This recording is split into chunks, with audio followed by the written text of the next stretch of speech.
Mollie Whuppie, Joseph Jacobs.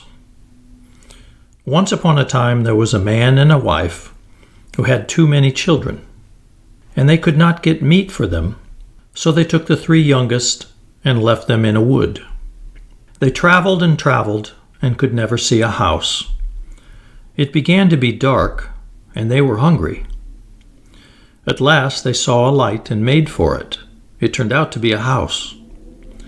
They knocked at the door, and a woman came to it, who said, "What do you want?" They said, "Please let us in and give us something to eat." The woman said, "I can't do that, as my man is a giant, and he would kill you if he comes home." They begged hard. "Let us stop for a little while," they said, "and we'll go away before he comes."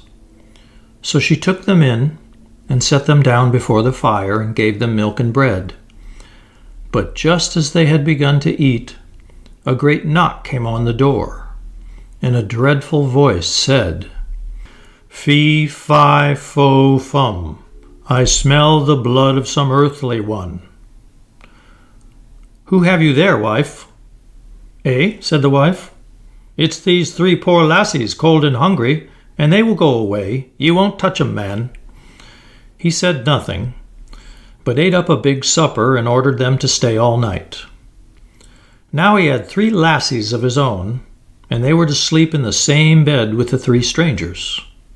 The youngest of the three strange lassies was called Mollie Whuppie, and she was very clever. She noticed that before they went to bed, the giant put straw ropes round her neck and her sisters', and round his own lassies' necks he put gold chains.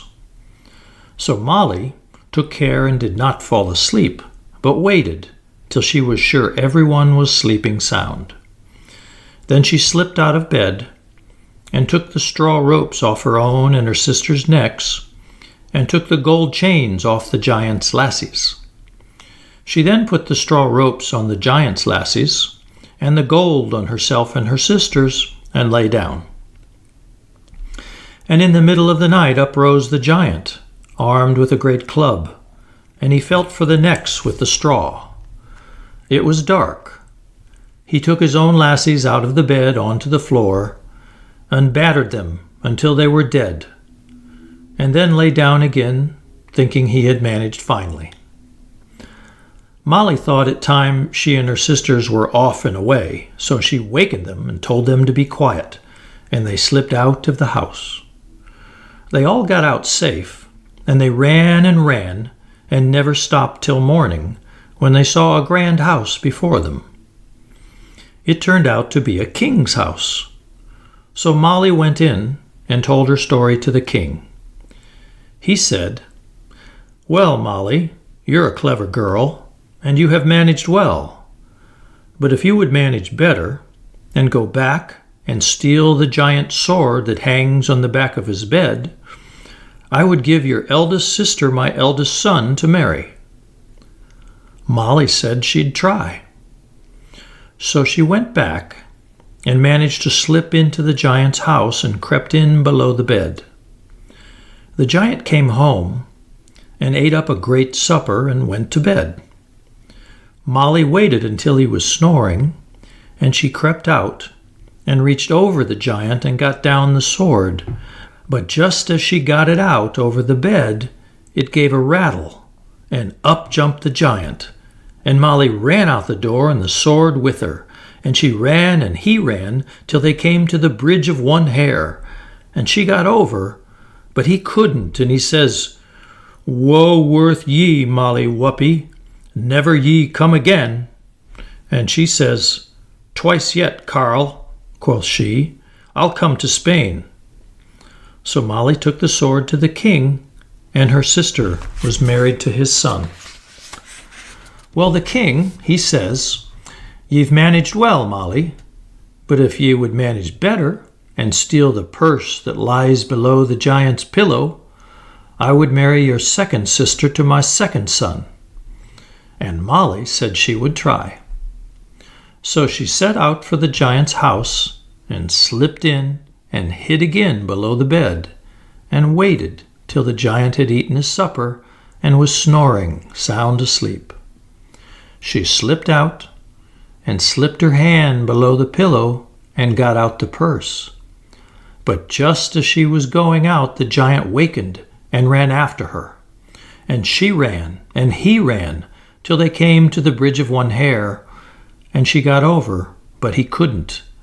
And he said, "Woe worth ye, Mollie Whuppie, never you come again." "Once yet, Carl," she said, "I'll come to Spain." So Mollie took the purse to the king, and her second sister was married to the king's second son.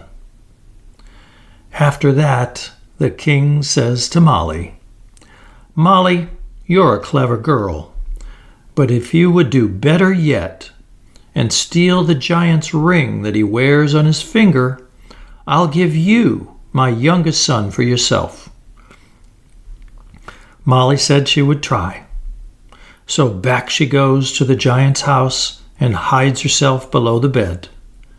The giant wasn't long ere he came home, and after he'd eaten a great big supper, he went to his bed and shortly was snoring loud. Mollie crept out and reached over the bed and got hold of the giant's hand. And she pulled, and she pulled, and she pulled until she got off the ring. But just as she got it off, the giant got up and gripped her by the hand, and he says, "Now I've caught you, Mollie Whuppie, and if I had done as much ill to you as you have done to me, what would you do to me?" Mollie says, "I would put you into a sack, and I'd put the cat inside with you, and the dog aside you, and a needle and thread and a shears, and I'd hang you up on the wall, and I'd go to the wood and choose the thickest stick I could get, and I'd come home and take you down and bang you till you were dead." "Well, Mollie," says the giant, "I'll do just that to you." So he gets a sack and puts Mollie into it, and the cat and the dog beside her, and a needle and thread and shears, and hangs her up upon the wall and goes to the wood to choose a stick. Mollie, she sings out, "Oh, if ye saw what I see." "Oh," says the giant's wife, "what do you see, Mollie?" But Mollie never said a word, but, "Oh, if you saw what I see."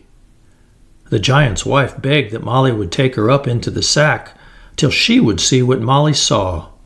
So Mollie took the shears and cut a hole in the sack and took out the needle and thread with her and jumped down and helped the giant's wife up into the sack and sewed up the hole. The giant's wife saw nothing and began to ask to get down again. But Mollie never minded, but hid herself at the back of the door. Home came the giant with a great big tree in his hand, and he took down the sack and began to batter it. His wife cried, "It's me, man!" But the dog barked, and the cat mewed, and he didn't know his wife's voice. But Mollie came out from the back of the door, and the giant saw her, and he ran after her, and he ran and she ran till they came to the bridge of one hair. And she got over, but he couldn't. And he said, "Woe worth you, Mollie Whuppie, never ye come again." "Nevermore, Carl," she said, "will I come again to Spain."